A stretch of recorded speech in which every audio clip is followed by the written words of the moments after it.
today, science overrules nature in many situations. In one situation, it's genetically modifying foods or organisms. With the technology of being able to genetically modify crops, we're speeding up the process of selective breeding. And it's beneficial in some situations where you need a result quicker than a couple years. As Funk and Wagnall's New World Encyclopedia states in their genetically modified article, in the production of GM foods, scientists alter the genetic material of certain crops to introduce new traits, characteristics that can benefit farmers, food manufacturers, consumers, or the environment. The first introduced GM product was 20 years ago, in 1996.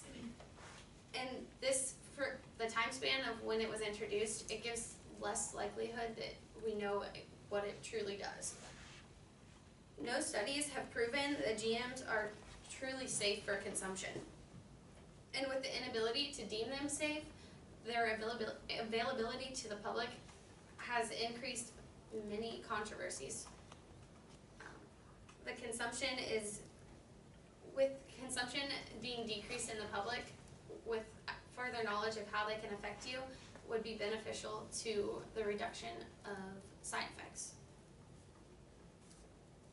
The Monsanto Corporation states that within the United States, the FDA requires the labeling of ingredients if there is a meaningful difference in the safety, composition, or nutrition of the crop from which the ingredients were derived.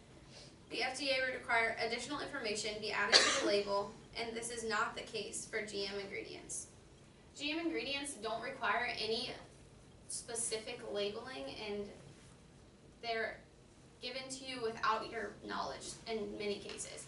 They target commodity crops that are like wheat, corn, soybeans, and they're often found in many of the foods we eat without us even knowing. GMs can become mutated in many situations where, say you have a corn product and they want it to have more kernels, and say it reproduces the kernels more quickly than an original corn product, and what's to say that this couldn't create a cell in your body that creates a mutation that creates a tumor. GMOs are questioned with many health concerns. With GMOs being introduced in 1996 and only 20 years in our availability, they have come into question with how they actually affect the body. The percentage of Americans with 3 or more chronic illnesses jumped from 7 to 13% in just 9 years. Food allergies skyrocketed, and disorders such as autism, reproductive disorders, digestive problems, and others are on the rise, according to an article called Genetically Modified Food is Unsafe. With these percents and jumps, it seems to be linked to GMs, although scientists haven't completely proven it, since the studies that they do don't fully connect. They can't test the exact things. They say that the GM foods don't differ greatly enough in their DNA to be any different than the original product, so they don't question it enough or study it enough in order to know if there's something in a GM food that actually alters it. Stanley Chine states, according to the non-GMO product website, the company earns more than $11 billion in annual sales and has more than 27,000 products verified with its seals. But purchasing a product with a non-GMO product verified stamp doesn't necessarily mean that your food is GMO free.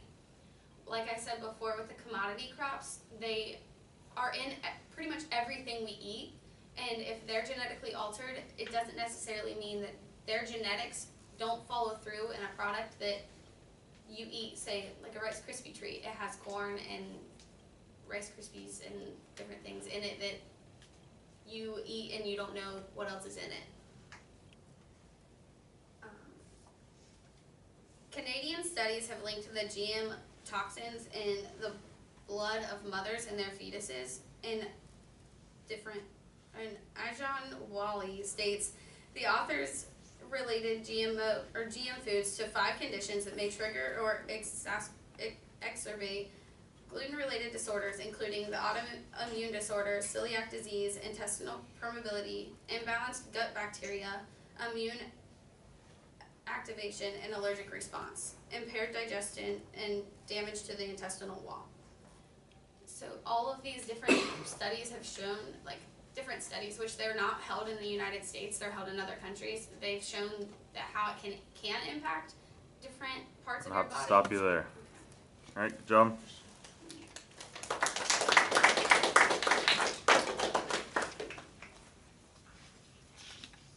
Are there any like 100% positive tests that have related GMO foods to diseases? All of the studies haven't been held in the United States, and they've like the ones in Canada, they've like linked it to them where like the people they've tested have GMs in their systems, but they can't really like specifically test for it because everyone's kind of exposed without knowing it. They just like they don't really have an option of opting out from GMOs, and even the foods that say are GM free aren't necessarily GM free.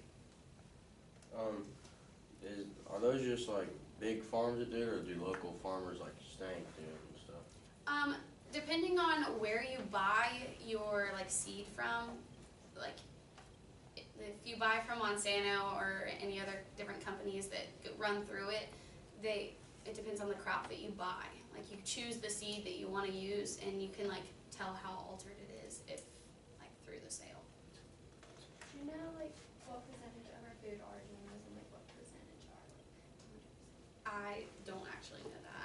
I honestly don't think that they know what's like what GMOs are and what they're not. Like if you go to the store, how much of the produce there would be GM free or have GMOs in it?